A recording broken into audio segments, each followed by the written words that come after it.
Hi. So I'm going to tell you what happened. My entire life has changed twice in the last month and a half, 2 months, drastically. And but just so everyone's aware, this is not a happy story. If you're not in a good place mentally, you're not ready to hear a sad story, go ahead and click off, because this is not a good story.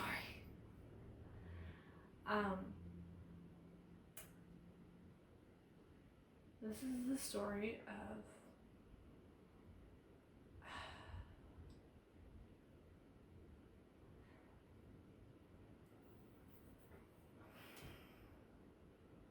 this is about how I found out I was pregnant and then found out I had a miscarriage.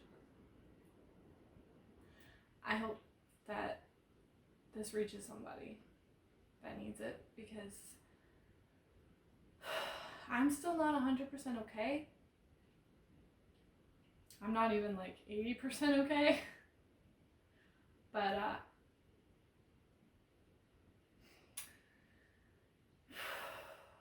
things are okay, and things will get better. So I guess I'll start at the beginning. I found out that I was pregnant. We found out, no one knew. On May 24th, I believe. And I had it confirmed by a doctor. So I found out on Sunday. That was my first pregnancy test positive. And then I went to I went to a fake clinic where they talk to you about Jesus and God and try to discourage you from aborting, which was never my intention or plan. I just didn't have health insurance at the time, so that was the only place I could go. And they sat me down and talked to me about Jesus and stuff, which, I was like, okay. And then they gave me a urine test and told me whether or not I was pregnant, and I was. It was very weird. And I'm in the South, so I wasn't super surprised, but it was kind of weird still, the way they talked to me. I didn't feel judged, just probably because I wasn't intending on aborting at all, so they didn't judge me and didn't make me feel horrible about myself, but I know that places like that can do that to people, so I didn't want to be there once I found out, but there was nowhere else I could go at the time. So that happened. So I found that out, and I had it confirmed within that week. And they told me I was probably about 4 weeks pregnant. And then we were ecstatic. We were so excited. We told my parents, we told his parents, we probably told too many people because it was so early, but we were so excited and happy, and it was a great time. So then there was a plan for me to get this referral and go to an OB. And that's pretty much where we were at. So we found out on not May. I'm lying. It's April. We found out on April 24th. And then I started bleeding pretty badly. Well, at first it wasn't so bad, but then it got worse. I started bleeding about 3.5 weeks after that. Yeah, 3.5 weeks, because we thought that I was 7.5 weeks about when I started the bleeding, because they told me at my first appointment that I was about 4 weeks. And they can't know those things until you get imaging. They can base those things off your levels, of your HCG levels, if you don't know. But they can't just be like, yeah, this is when you conceived. They can't know those things necessarily, unless they do all sorts of tests and stuff, which they didn't do for me. They just did a urine test, and they were like, you're about 4 weeks based on your cycle and based on this and that. And I did have really high levels. So anyway, I started bleeding about 3.5 weeks later, and I went into the ER when it started to get pretty bad.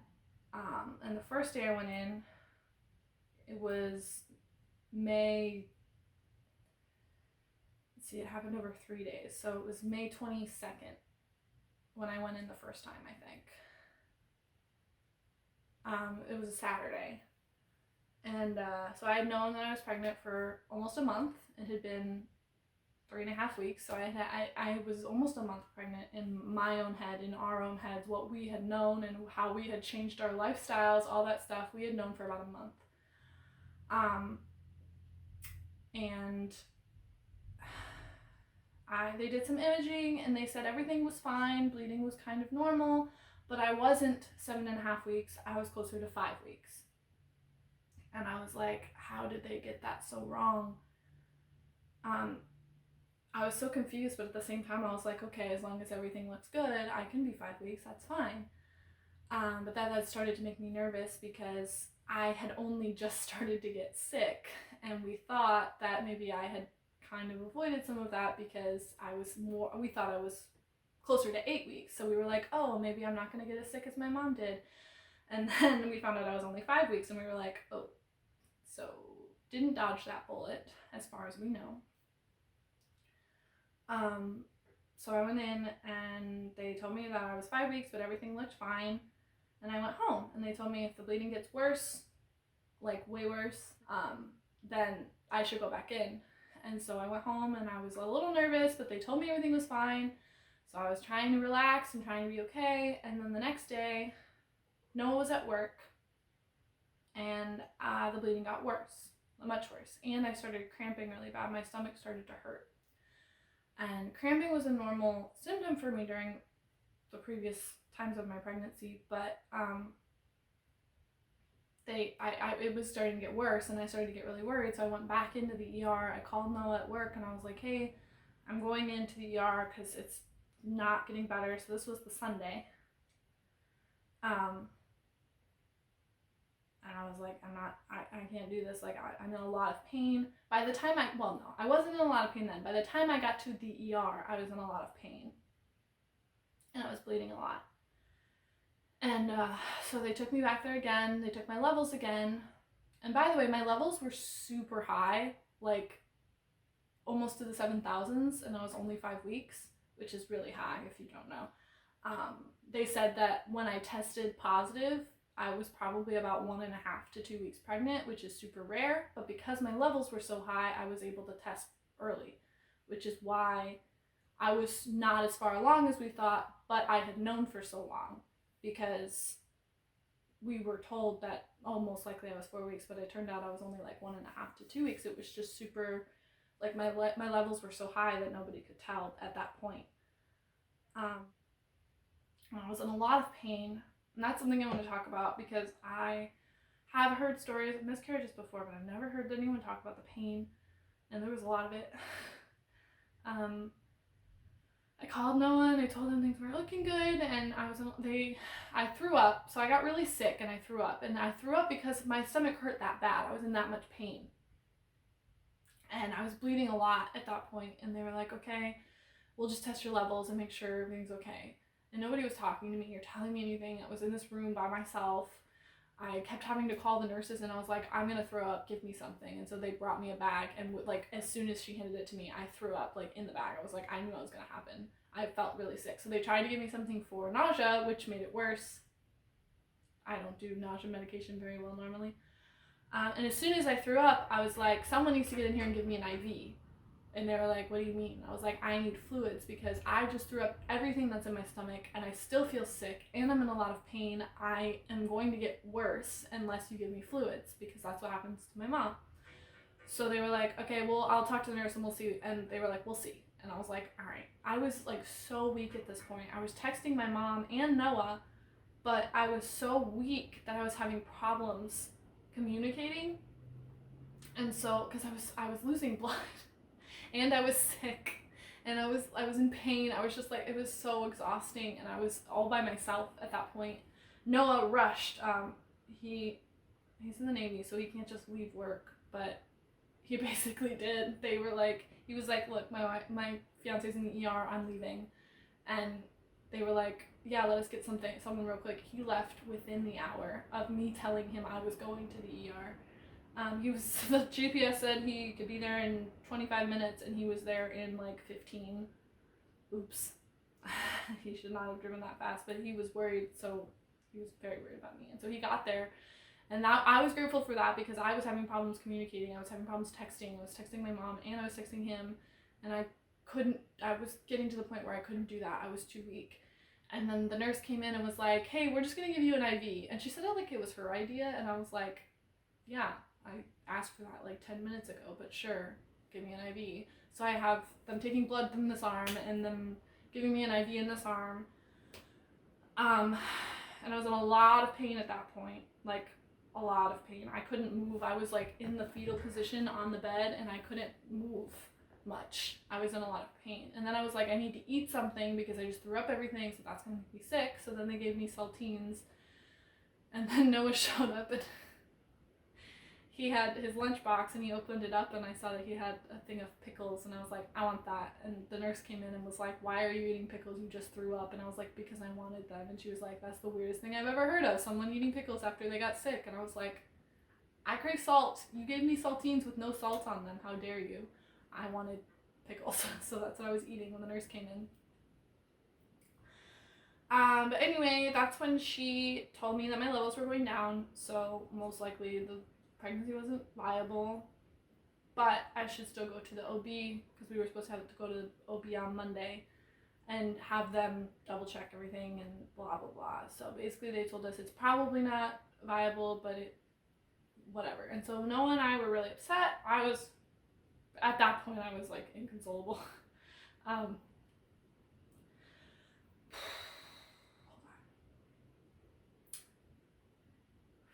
that point I was pretty inconsolable, but we had agreed that we weren't going to like say straight out, like we weren't gonna like say like, yes, I miscarried, until we had confirmation from the OB, because the ER doctors, it was very weird. It was like hard for me to get any attention from anybody. I mean, I know they're busy, like it's fine, whatever, but I was also just like, it was a whirlwind. So we were to the point where they were like, they said that it's probably not, but like we can't tell you for sure, you have to go to a different doctor and all this stuff. So we were like, okay, we'll hold out, and hopefully maybe something weird happened and everything's fine.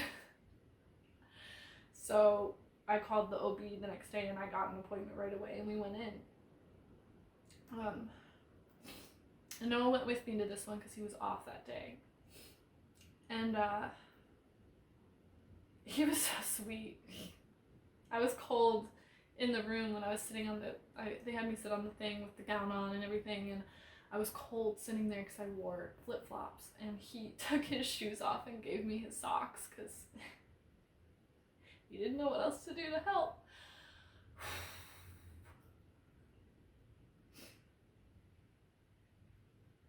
Anyway. And then the OB came in, and she was like, yeah, with your levels where they are, and with with the information we have from the ER, because we brought her everything we had, she's like, yeah, so your levels are still going down, the pregnancy's it's not there anymore, like you're not pregnant anymore. Which I knew deep down, but I was still holding out hope, because what else was I supposed to do? I had already been pregnant for a month in my own head, I had already known for that long. So we found out, I think it was the 24th of May. So I know that it was 29 days. So I found out I was pregnant on the 25th of April, and then I found out I miscarried on the 24th of May. So it was 29 days. It was almost a full month. The next day would have been the full month. I might be getting my dates a little mixed up, but I know that's true. The 29 days is true. So we were devastated. I'm still kind of inconsolable at times. I'm sorry, hold on. So on the way home from the doctor, we had to call my parents and his parents, and I had to call my best friend, because they were like the ones that we had told that knew. and they knew what was going on. They knew I was in and out of the ER, and they knew something might be wrong, so we were keeping them posted. So we had to tell them. And I told some people that I had told that I was pregnant, and then Noah and I decided to do a media blackout because we were like, I was like, I can't deal with this. I can't talk to a bunch of people. I can't handle people texting me their condolences right now. Like, I can't deal with it. I couldn't. The idea of like me trying to live my life and trying to do things and then picking up my phone and seeing someone be like, oh, I'm so sorry for your loss, like, that's just gonna bring it all back again, and I just couldn't do that over and over again. So I was like, I can't. So we just kind of stepped back from everything. We talked about our plans because we are getting married next week. It's raining outside. It's okay. So we are getting married next weekend. And so we had talked about, do we want to move that? Do we want to change that? But we did decide that day, we were like, we're not changing the date of the wedding. He and I talked about it, and we were like, no. We've already made a lot of commitments at this point on this date. We've already made all these plans, and we're already excited about it. We already have our outfits because it's pirate themed. And so we were like, no, we are doing the wedding regardless. We just need time to heal and talk and deal. So we didn't change the date of the wedding, and that is still going to be a happy occasion, and we are going to be happy, and it's going to be okay. But that's what's happened over the last 2 months, which is why I've kind of been MIA. I had some people texting me and being like, wow, you're getting married. What? Crazy. Like, when did that happen? When did the dates move up? Because they knew I was engaged, but they didn't know it was happening so soon. And I'm just like,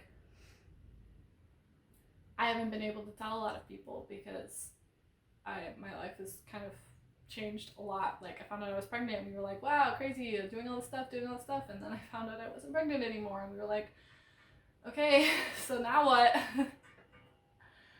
And so that's kind of why I've been a little incommunicado with a lot of people. But now I want to talk about the things that the reason I'm making this video, the reason I want to talk to people.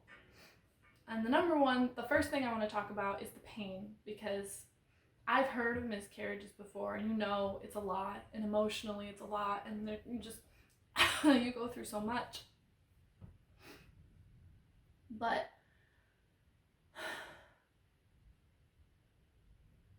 I was in a lot of physical pain. The week after even. So when the miscarriage started, the cramping got worse and worse and worse until I was in like the fetal position, unable to move, like pain. And it made me sick, and I couldn't, all this stuff. And then when I was able to get home after we found out the miscarriage had taken, all that stuff, I was in so much pain for another like week, where like I was unable to get up off the couch easily. Like, my stomach hurt so bad. I had like a wound in my stomach, and it was very weird because it was something I didn't anticipate, the pain of it. A lot of people were like what I will say about it, because there's no other way to describe what it felt like. Like, physically, it felt like something had been ripped from me. Like, not cut, not like fallen. No, it felt like something was like ripped from me. And so I had this wound from something being ripped from me. And I said that a couple of times, and people were like, oh yeah, it's gonna feel that way for like, cause you feel like the baby was ripped from. I'm like, no, I don't mean it metaphorically. That's literally what it felt like physically. And a lot of people thought I was speaking metaphorically, and I was like, I'm really not. Like, that's literally what it felt like. And it was like a sucking wound that was in my stomach for probably about a week. It was probably about 7 days before I started to feel any better. I was in a lot of pain. The bleeding stopped, and the pain stopped like 2 days later. That kind of thing. Like, it was pretty bad. And nobody talks about that. I've never heard someone be like, oh yeah, it was really painful, but like the emotional, like I've never even heard someone mention that. And maybe it's just me, maybe it was weird, maybe something happened, but I was in a lot of physical pain. And I feel like people need to know that that happens. You know, like people hear it and they're like, oh man, like I've heard people talk about, because it was 5 weeks. So that's a very common time for a miscarriage to take place, because if the cells don't attach to the uterine the uterine wall, then it just passes as if it was a regular period.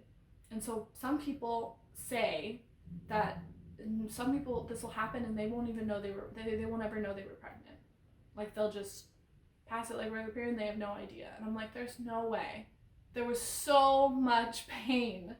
Like I can't even imagine. If I had been in that much pain and thought I was having a regular period, I would have been in the ER, because I was in so much pain and it lasted so long. There's no way. Like it was, I don't know. Maybe it's because my levels were so high. I really don't know why, but I was in a lot of pain. And I can't imagine someone going through that, not knowing they were pregnant, and then just being like, oh, must be a really bad period. Like, no, there's no way someone would feel that way about the pain that I felt. So I don't know. Maybe it was just weird. It did mention that this is a common time for a miscarriage to take place. About 1 in 4 or 1 in 5, I forget which one, of pregnancies end in miscarriage at this time, because, like I said, the cells don't attach to the uterine wall and they just pass like they're like it's a regular period. And so I had like known this. Me and Noah both knew that.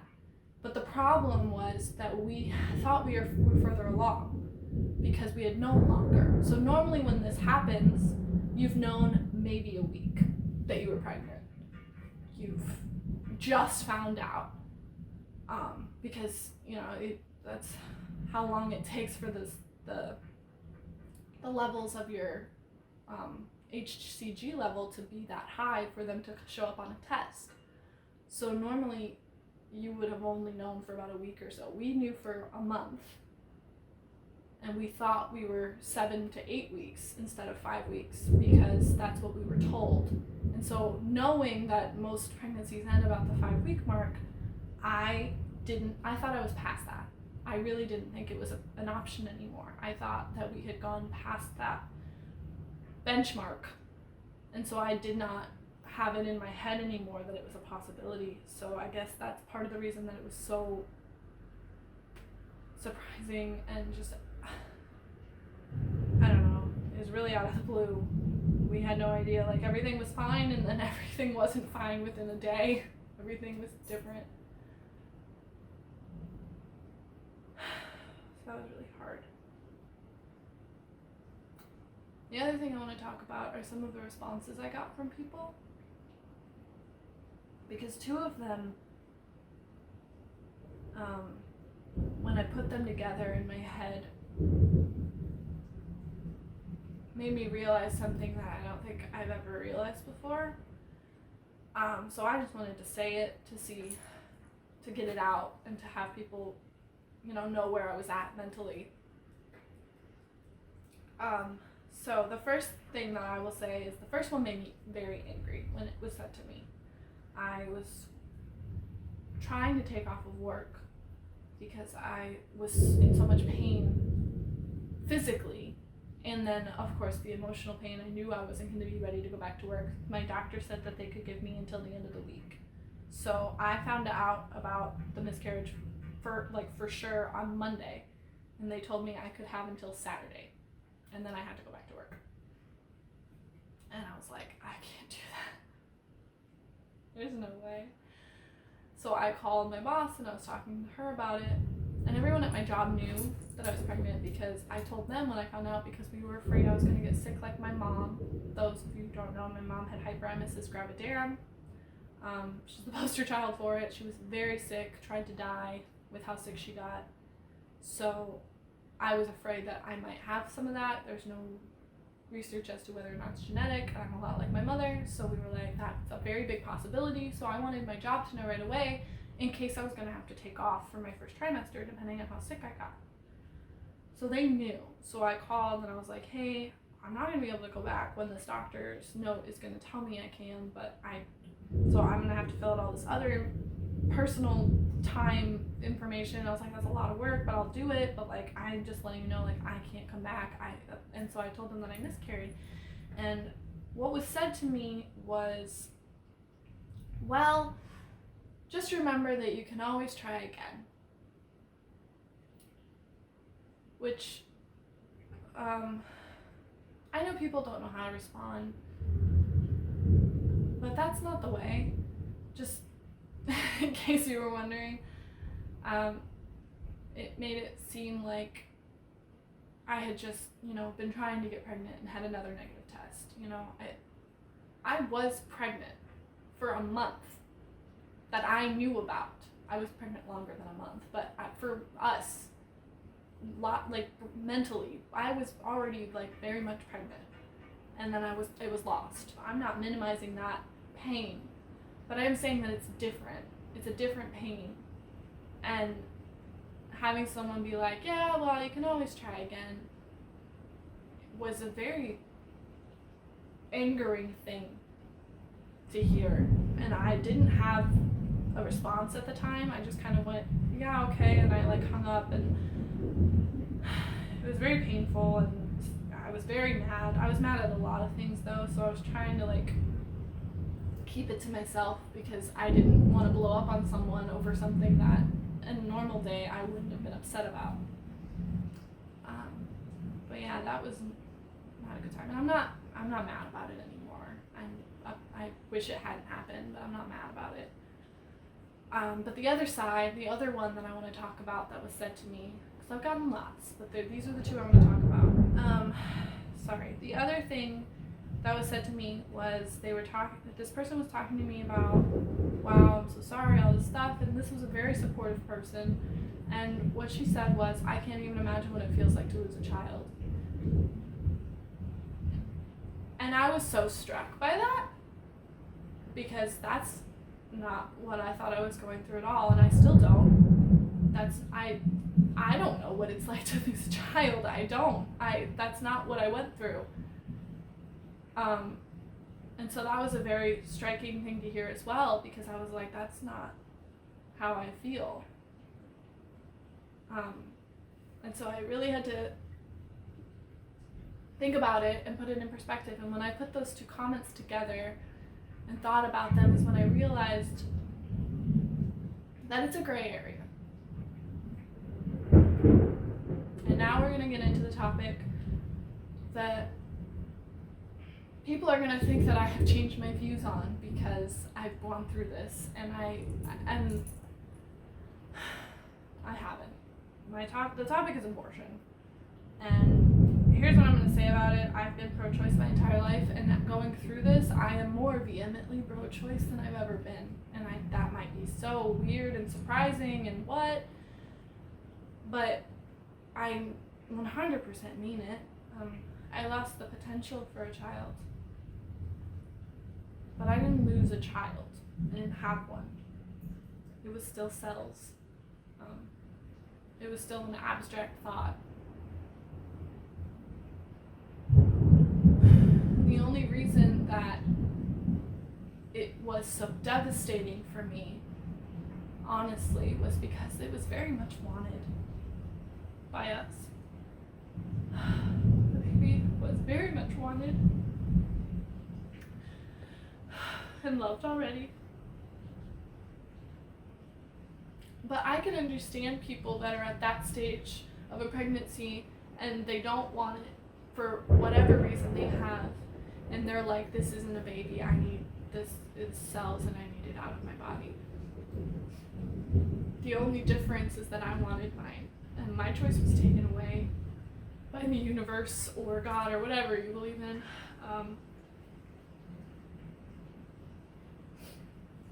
Because you know what a miscarriage is called medically?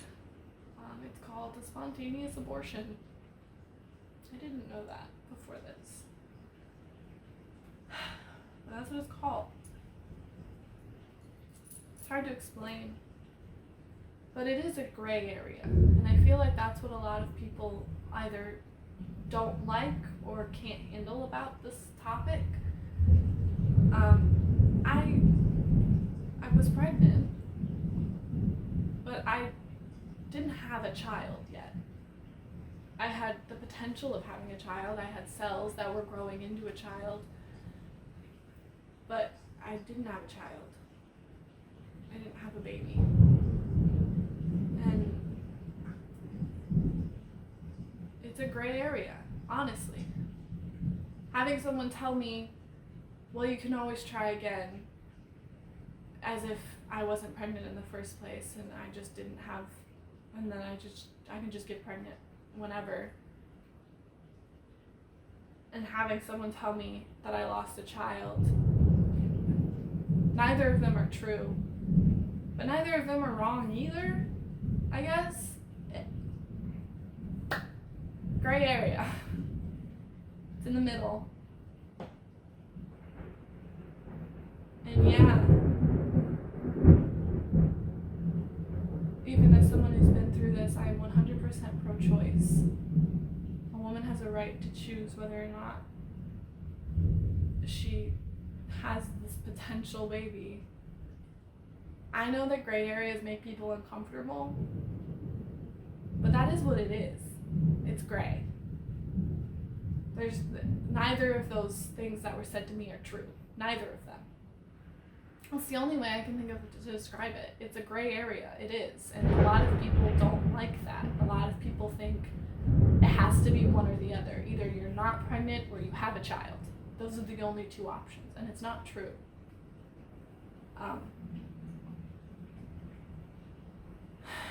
So I guess that's what I wanted to say about that.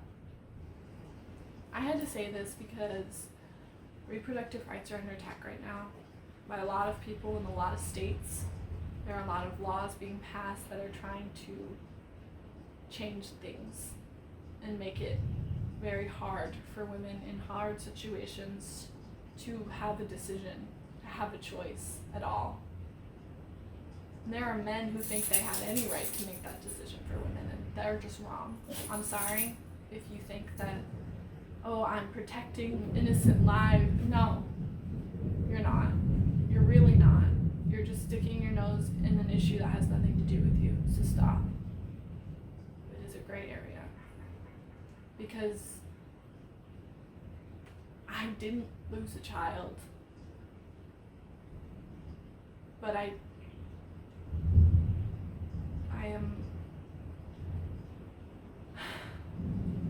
still in a lot of pain from what I did lose. So that's what I wanted to say.